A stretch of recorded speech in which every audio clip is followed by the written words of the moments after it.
कावेरी विजयनगर में रहती थी और खेत के नाम पर उसके पास पथरीली जमीन का एक टुकड़ा भर था।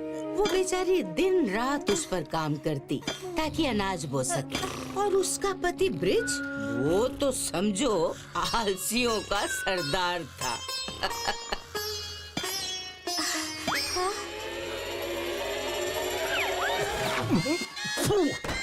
सोते हुए कौन खिलाता है? आराम से। सपने में घोड़ा गाड़ी चला ली हो तो अब खेतों में थोड़ी कुदाल भी चला लो। चला दूंगा आराम से। कावेरी को किस्मत से आम तो मिला, लेकिन मेहनत का मीठा फल अब तक नहीं मिला था।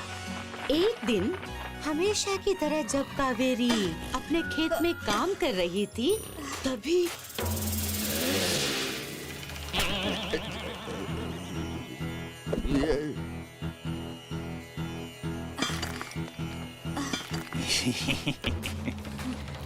बहन, क्यों इस बंजर पड़े खेत में इतनी मेहनत कर रही हो? बेच दो इसे। चलो, मैं ही 1000 सिक्के दे देता हूँ इसके। कम है? चलो 1500 ले लेना। दाल में जरूर कुछ काला है, वरना बंजर खेत कौन खरीदता है? कावेरी का शक बिल्कुल सही था। चंपक एक चोर था जो कावेरी के खेत से मंदिर तक सुरंग खोदकर आभूषण चुराना चाहता था। कावेरी को एक योजना सूझी। वो बोली, भैया, ये खेत तो हमारे दादा परदादा की खानदानी निशानी है। राज की बात है, अब उनकी सारी दौलत इसी के नीचे गड़ी है। हाँ, मेरे पति को उसका नक्शा भी मिल गया है। देखो, इसीलिए तो चैन की नींद सो रहे हैं वो। यानी तुम खेत अनाज के लिए नहीं, पुरखों की दौलत के लिए खोद रही हो। दौलत क्या, खजाना कहो भैया। लेकिन ये राज की बात किसी को नहीं बताऊंगा बहन। मैं तो सिर्फ मंदिर के गहने चुराने आया था। यहाँ तो खजाने का पूरा पता दे दिया मेरी भोली बहन ने।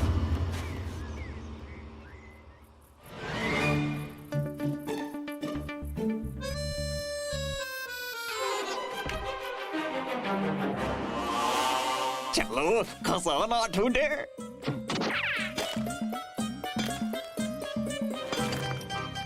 हाँ, यहाँ नहीं, यहाँ भी नहीं।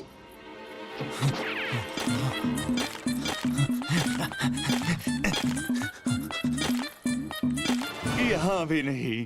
पूरा खेत खोद लिया, कुछ नहीं है यहाँ। जो काम कावेरी इतने दिनों में नहीं कर पाई, वो उसकी चतुराई ने चोर से एक रात में करवा लिया। ये कैसे हुआ?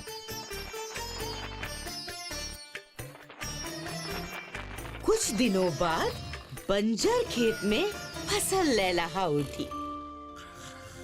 पहली फसल के मुनाफे से कावेरी ने अपने लिए साड़ी ली, फिर झुमके आए और ब्रिज के लिए मुलायम बिस्तर।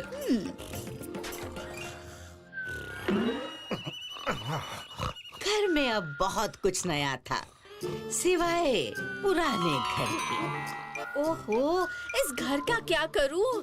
अरे, सपने में हवाई किला बना लिया हो तो इस घर का भी कुछ सोच लो। यहाँ वहाँ से रो रहा है। हाँ हाँ, सोचूंगा आराम से। हाँ।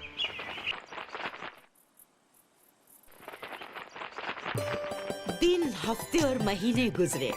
चंपक फिर विजयनगर आया और कावेरी को नई साड़ी और जेवरों के साथ देखते ही उसने अंदाजा लगा लिया कि खेत में गड़ा हुआ धन कावेरी को मिल गया है। बस, फिर क्या था?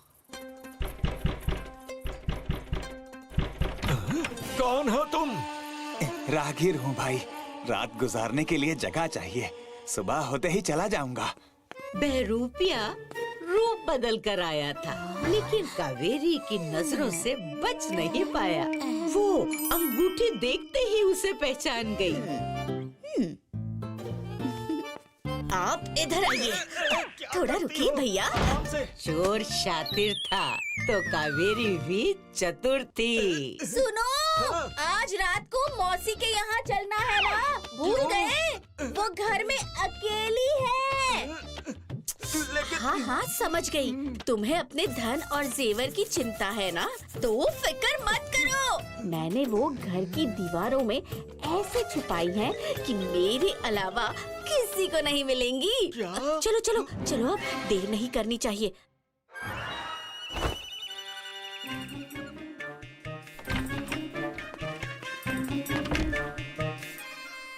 भैया, घर का ध्यान रखना, हम सुबह तक आ जाएंगे। ठीक है बहन। कावेरी और ब्रिज के जाते ही चोर ने अपना काम शुरू कर दिया। बेचारा रात भर दीवारों से सर मारता रहा कि जेवर और गहने मिलेंगे, लेकिन मिले तो सिर्फ चूहे। कहीं चींटी और आँख के आंसू।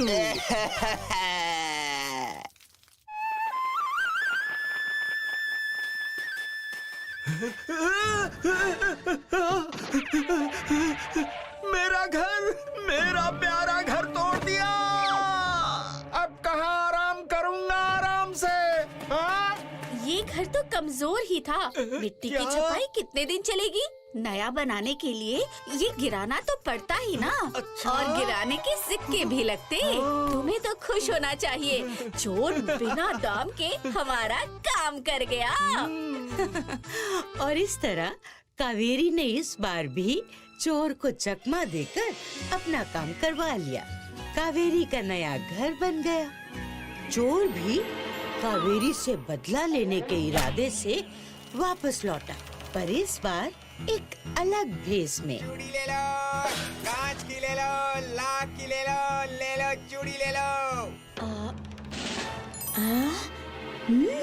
अंगूठी, ये तो वही भैया है। इनसे हमेशा के लिए पीछा छुड़ाना पड़ेगा। बहन, चूड़ी देखती ही रहोगी या लोगी भी? अब लेना तो मुझे बहुत कुछ है। रुको, मैं अभी 1 मिनट में सिक्के लेकर आती हूँ। इस बार इसकी बातों में नहीं आऊंगा, मैं खुद देखूंगा।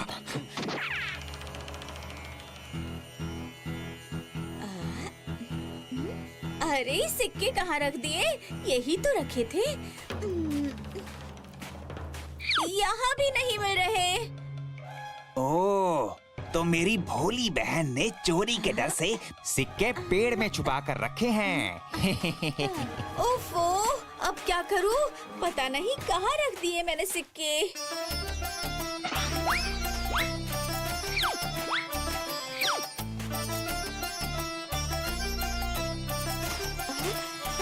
भैया, पता नहीं सिक्के रखकर मैं कहाँ भूल गई। अगली बार आओगे तो जरूर चूड़ी लूंगी। अगली बार क्यों बहन? लो, तुम तो मुफ्त में पूरी दुकान रख लो। कावेरी, चूड़ियों की पूरी दुकान देकर कहाँ गया वो? पेड़ की कोह में धन खोजने। ये वही चोर था। इस बार ऐसा इंतजाम किया कि वापस नहीं लौटेगा। उसकी उम्र खत्म होगी, लेकिन पेड़ नहीं। तो अम्मा, उस चोर को धन मिला? होगा तो मिलेगा ना। खो में चींटियों का झुंड था। किसी में सांप,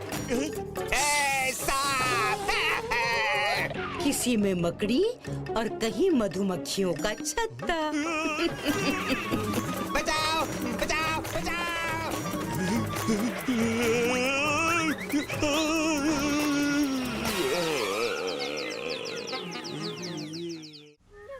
विजयनगर में एक औरत रहा करती थी, संतोषी बुआ, जो बहुत ही बातूनी थी। उसे बातें करना बहुत ही पसंद था। वैसे तो पड़ोस में सुई भी गिर जाए मुझे कोई मतलब नहीं है। आजकल सुरेश के घर हर रोज मेवा मलाई चल रही है, पर मुझे क्या।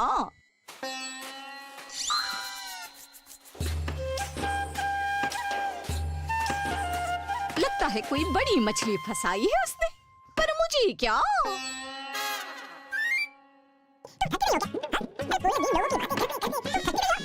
पूरे गांव में यहाँ क्या वहाँ क्या सबकी खबर रखती है और फिर बोलेगी मुझे क्या। कल वापस आना। हाँ, आगे का कल बताऊंगी। अरे पूरे दिन लोगों की बातें करते करते तुम थकती नहीं हो क्या? हाँ? अरे मैं तो केवल लोगों की बातें करती हूँ, तुम तो बस बातें बनाते हो। पर मुझे क्या, बनाते रहो। और मैं कब से बोल रही हूँ, इस टूटे फूटे कमरे को तुड़वाकर एक छोटा कमरा ही बनवा लो, मगर नहीं। ये टूटा फूटा कमरा। हाँ, अरे संतोषी देख तो सही, अपने टूटे कमरे पर कितना सुंदर दुर्लभ कौवा बैठा है। दुर्लभ कौवा?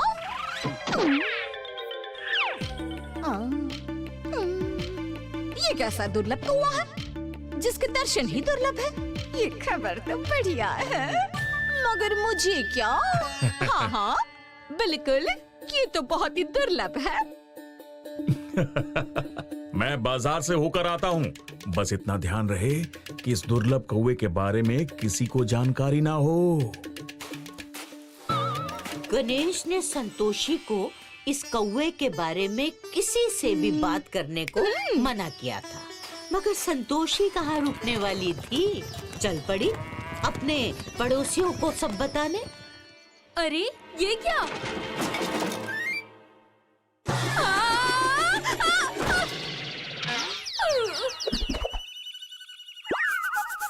संतोषी तुम?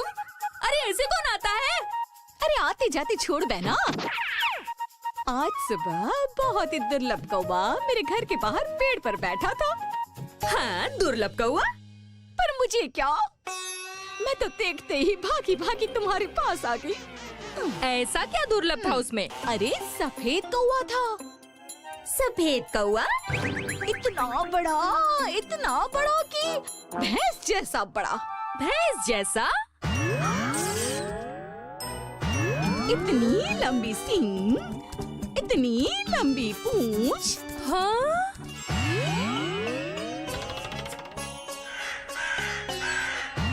पूंछ वाला कौवा? अच्छा। और नहीं तो क्या, चलती हूँ। अच्छा, किसी को बताना मत। ऐसी खबर दी है कि चूल्हा जले न जले कलेजा जला दिया। अभी विमलावती को बताकर आती हूँ मैं।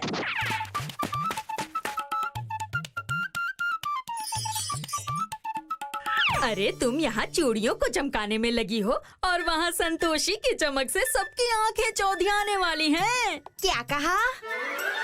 अरे उसके घर के छत पर एक सफेद कौवा बैठा था। सफेद कौवा, बड़ा सा। ये बात बस मैं तुम्हें बता रही हूँ, किसी को बताना मत। हाँ? यानी कि मेरी दादी ठीक ही कहा करती थी, जहाँ कोई सफेद कौवा दिखाई दे वहाँ अवश्य ही खजाना छुपा होता है।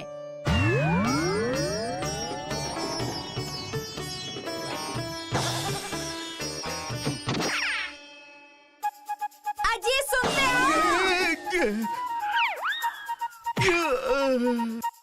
हाँ? जब भी कुछ लिखने वाला होता हूँ तुम सत्यानाश करने आ जाती हो। हाँ हाँ, सत्यानाश तो हम सबका होने वाला है। वहाँ संतोषी और गणेश बिना एक तिनका उठाए खजाने के मालिक बनने वाले हैं। तुम और तुम्हारे सपने। अरे सपना नहीं, सच कह रही हूँ। उनके घर पे आज एक दुर्लभ सफेद कौवा बैठा था जो कि बहुत बड़ा था। अरे यूं कहो कि ऐरावत ही था वो, जिसका मतलब साफ है कि उसके घर के नीचे बहुत सारा खजाना छुपा हुआ है। क्या ये बात है?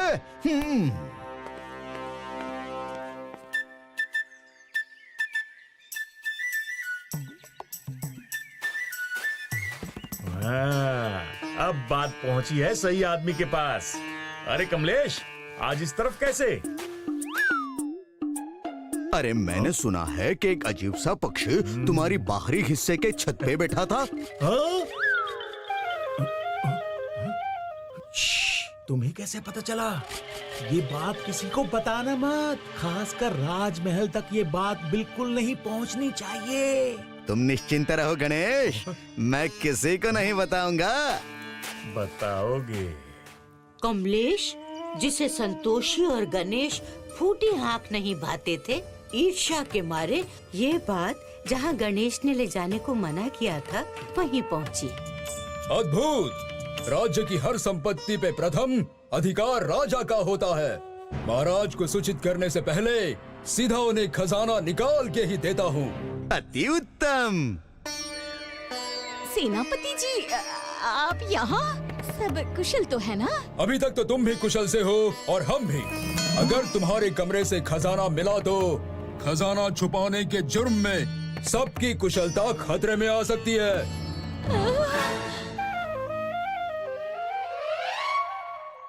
सिपाहियों, तत्काल उस टूटे कमरे को खोदने की तैयारी करो। क्या? आखिर वहाँ खुदाई शुरू हो गई। पूरा गांव खजाने के इंतजार में वहाँ खड़ा रहा।